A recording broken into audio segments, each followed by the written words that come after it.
You know what I mean? And this is what I mean. There's a difference. I'm all for going anywhere to perform for anyone because there are people who live in countries that don't agree with what their countries are doing. So I don't assume that everybody who lives in a country is the same as the people running the country, right? That's the first thing. But when the government is paying you to come, that's like a direct relationship that's different. Does that make sense? It changes up. And I don't know, man, like Saudi Arabia, you're like, damn. You just do a cursory search.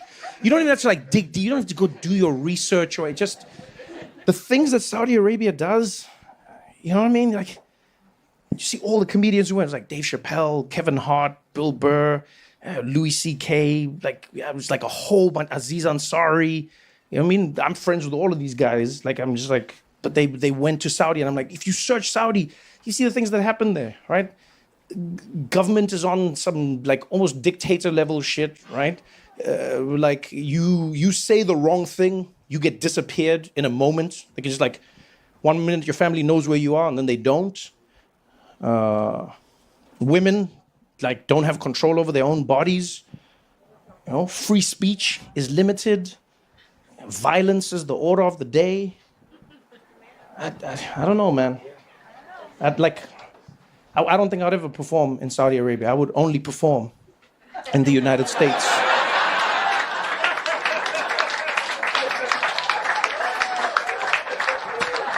Because that would never happen here, Will. That would never happen here. Can you imagine what would happen if America announced that they were just like scooping people up and just like disappearing them? Can you imagine? These here United States, Will? Huh? Can you imagine if one day they were just like, oh, women, oh, men control your bodies? Can you imagine that, Will? That is why I perform in America, Will.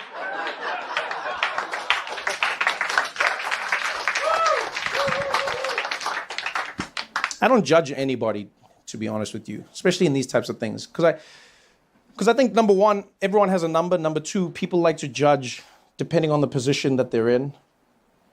So someone's like, oh, would you go to Saudi? I'm like, I wouldn't say no, but I wouldn't say yes. It would have to be an amount of money that makes me not care.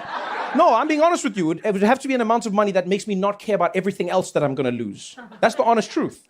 So like every person who would be disappointed in me, I would have to have an amount for what that's worth in my life. So then if somebody said to me, they're like, I'm disappointed in you. In my head, I'd be like, 10,000. Every time that would happen, I'll just like have that little number. I'll be like, yeah, this is already paid for. This is fine. But if it's not that kind of money, then no, like I personally wouldn't do it if it's not that kind of money. But I also think there's Here you New York. I think we're gonna have to roll, Will. We'll be good. We'll be good. What's up? No, because of time. We wrap it up, you know. Time-wise, we gotta roll. Why, you want me to do something else or you want to talk about something?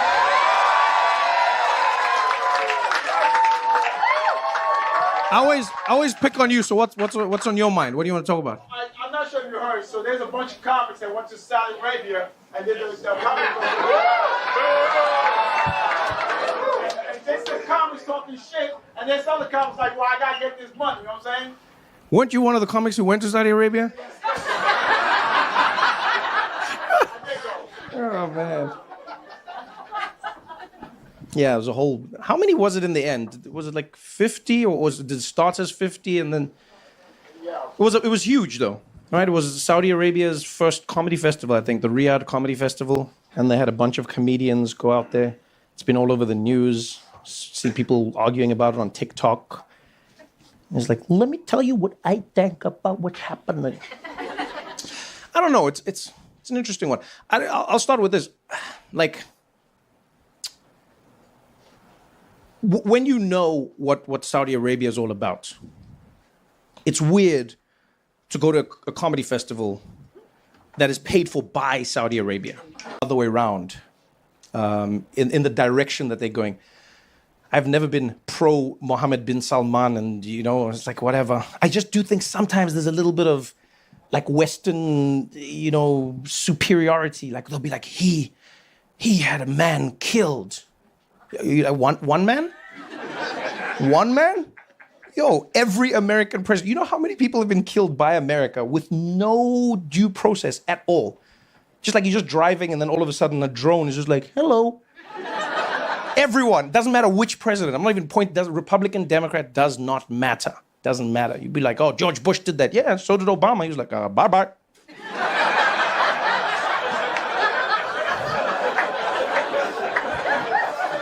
You'd be like, but those people were terrorists. Yeah, but some of them, we don't even know because there was literally no court case, no nothing. So can you say anything? Can you? You know, it all depends.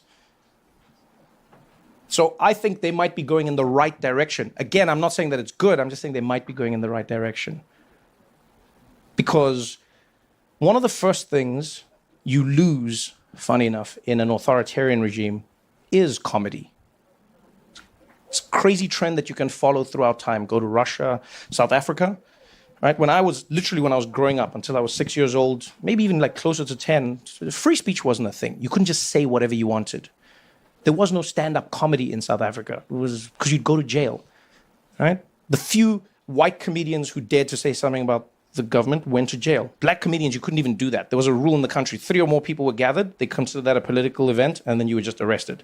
You couldn't even like start your show. You guys having it? Ah, shit, I gotta go.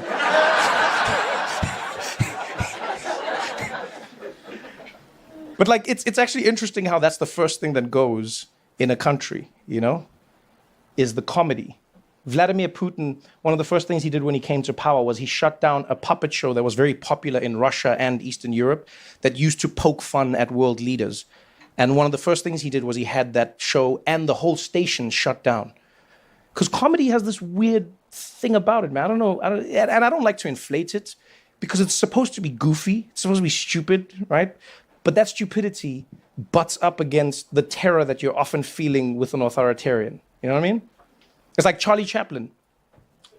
The troops in the war said that Charlie Chaplin and his movie The Dictator, where he played Hitler as like this goofy dude, they said that was the first time they thought of Hitler as an idiot. Because before then, everyone was just like, Hitler's going to take over the world.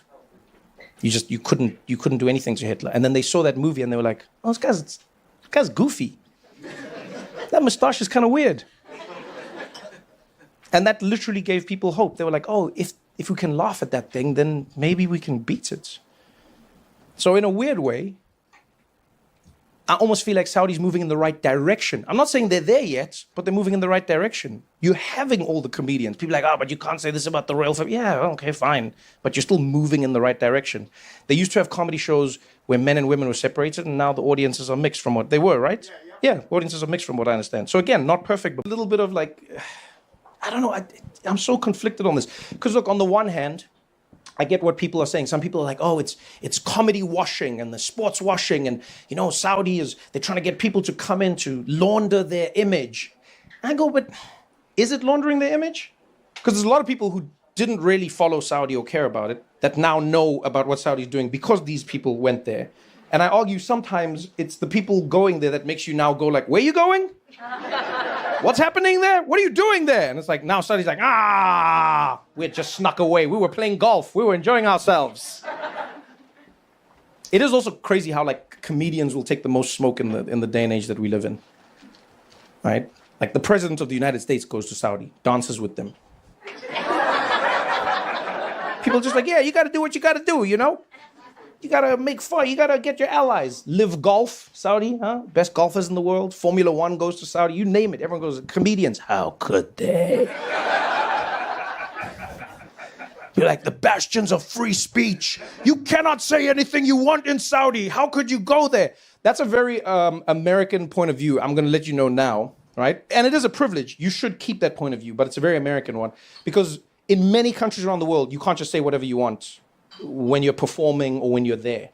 You know, like Singapore, you know what I'm talking about, yeah? Malaysia in the house as well, you know what I'm talking about? No, there's a lot of places.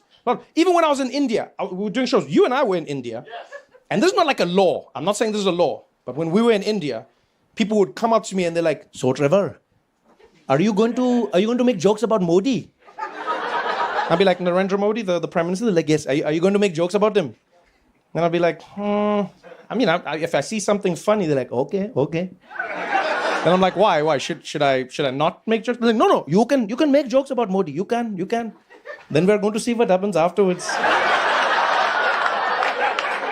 That's going to be the show after the show. So I don't know, Will. Yeah. I don't judge anyone, because I think everyone will make the decision that they make. But I would hope that we just learn to focus not on the thing that everyone's showing us, but the thing that's actually happening. Like the comedians are not going to make or break Saudi and what's happening, but the thing that's making or breaking what comedians can or cannot say in America, that's a real thing that's happening. Yeah. So for me, there's definitely a story in like, oh, all these comedians went to Saudi. And then there should be an even bigger story about, whoa, all these comedians are now going to go to America. Whoa. Good luck to them. You guys have been fun, man. Thanks for coming out tonight. Have a great night. Thanks for coming out.